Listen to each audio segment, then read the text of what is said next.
Hi Mark, this is Verna, and my number is 37.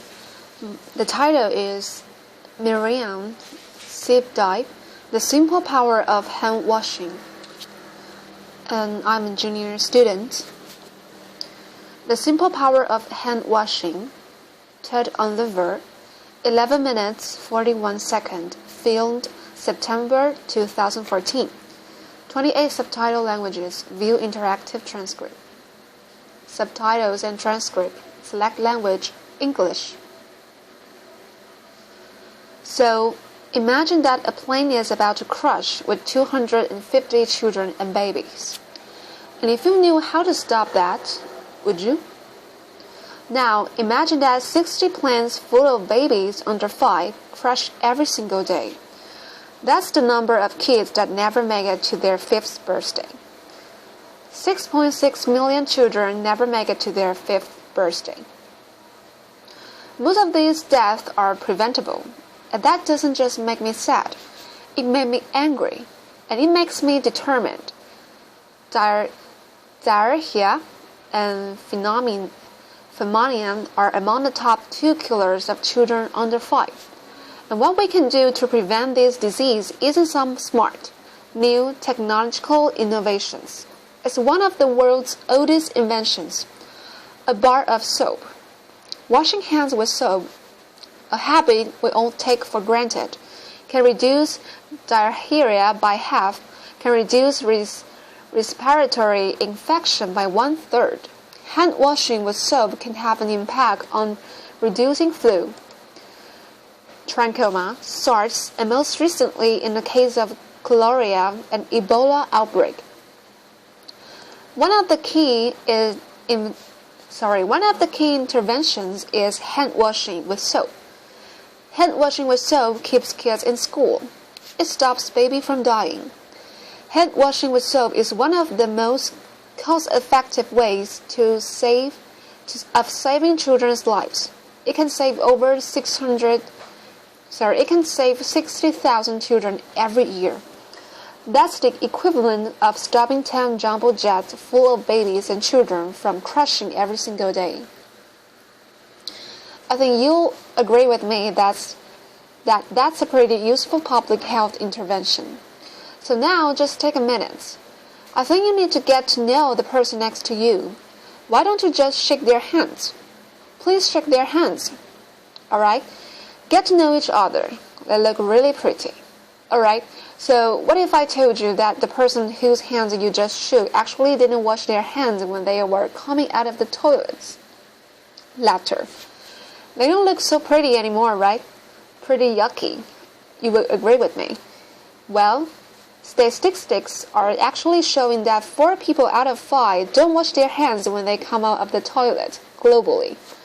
In the same way, we don't do it when we've got fancy toilets, running water, and soap available. It's the same thing in countries where children mortality is really high. What is it? Is there no soap?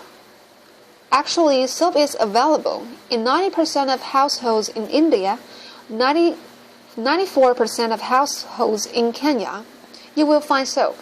Even in countries where soap is the lowest, with Ethiopia, we're at 50%.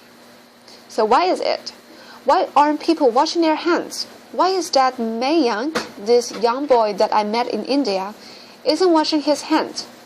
Well, in Myriam's family, soap is used for bathing. Soap is used for laundry. Soap is used for washing dishes. His parents think sometimes it's precious commodity, so they will keep it in a cupboard. They will keep it away from him so he doesn't waste it. On average, in Myriam's family, they will use soap for washing hands once a day at the very best, and sometimes even once a week for washing hands with soap. What's the result of that? Children pick up disease in a place that's supposed to love them and protect them the most, in their homes. Think about where you learned to wash your hands. Did you learn to wash hands at home? Did you learn to wash your hands in school? I think behavioral scientists will tell you that it's very difficult to change the habits that you have had early in life. However, we all copy what everyone else does. Local cultural norms are something that shape how we change our behavior. And this is where the private sector comes in. Every second in Asia and Africa, 111 mothers will buy this bar to protect their family. Many women in India will tell you that they learned all about hygiene disease from this bar of soap from Lifebuoy brand. Iconic brands like this one have a responsibility to do good in the places where they sell their products. It's that belief, plus the scale of unliver, that allows us to keep talking about hand washing with soap and hygiene to these mothers. Big business and brands can change to shape those social norms and make a differences for those habits that are so stubborn. Think about it.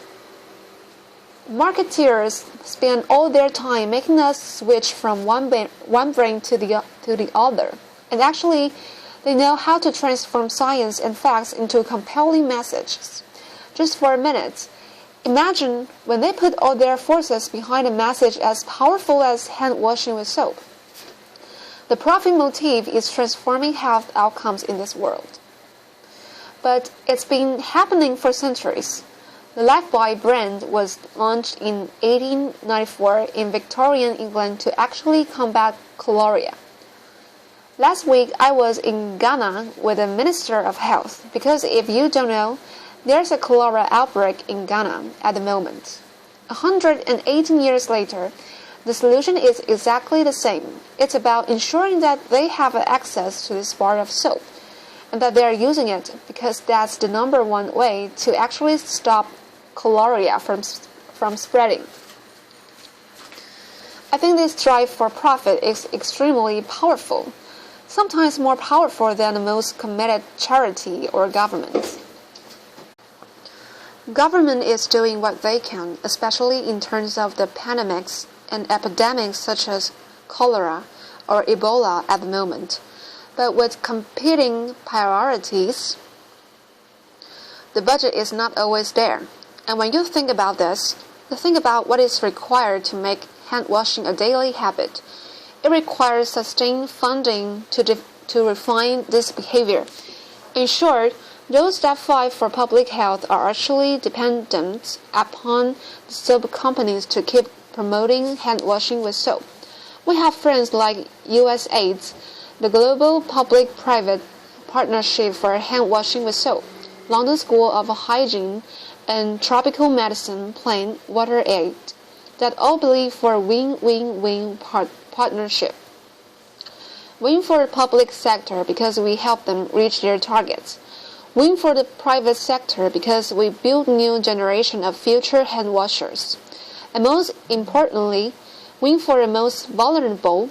On October 15th, we will celebrate Global Hand Washing Day. Schools, communities, our friends in the public sector, and our friends in the private sector. Yes, on that day, even our competitors, we all join hands to celebrate the world's most important public health interventions. What's required, and again, where the private sector can make a huge difference, is coming up with this big, creative thinking that drives advocacy. If you take our Help a Child Reach Fight campaign, we've created great films that bring the message of hand washing with soap to the everyday person in a way that can relate to them. We've had over 30 million views. Most of these discussions are still happening online. I urge you to take 5 minutes and look at those films. I come from Mali, one of the world's poorest countries. I grew up in a family where every dinner conversation was around social justice. I trained in Europe Premier School of Public Health. I think I'm probably one of the only women in my country with this high degree in health, and the only one with a doctorate in hand washing with soap. Laughter, applause. 9 years ago, I decided, with a successful public health career in the making, that I could make the biggest impact coming, selling, and promoting this world's best invention in public health, soap. We run today the world's largest hand-washing program by any public health standards. We've reached over 183 million people in 16 countries. My team and I have the ambition to reach 1 billion by 2020. Over the last 4 years, business has grown double digits, with child mortality has reduced in all the places where soap use has increased. It may be uncomfortable for some to hear business grows and leaves say somehow equated in the same sentence, but it is that business grows that allows us to keep doing more. Without it, and without talking about it, we cannot achieve the change that we need. Last week, my team and I spent time visiting mothers that have all experienced the same thing, the death of a newborn. I am a mom. I can't imagine anything more powerful and more painful. This one is from Myanmar. She had the most beautiful smile. The smile, I think, that life gives you when you have had a second chance. Her son, Mil, is her second one. She had a daughter who passed away at 3 weeks, and we know that the majority of children that actually die in the first month of their life. And we know that if we give a bar of soap to every skilled birth attendant, and that if soap is used before touching the babies, we can reduce and make a change in terms of those numbers. And that's what inspires me. Inspires me to continue in this mission, to know that I can equip her with what's needed so that she can do the most beautiful job in the world, nurturing her newborn. And next time you think of a gift for a new mom and her family, don't look far. Buy her soap. It's the most beautiful invention in public health. I hope you will join us and make hand washing part of your daily lives and our daily lives and help more children like Mil reach their 5th birthday. Thank you. Applause. Thank you.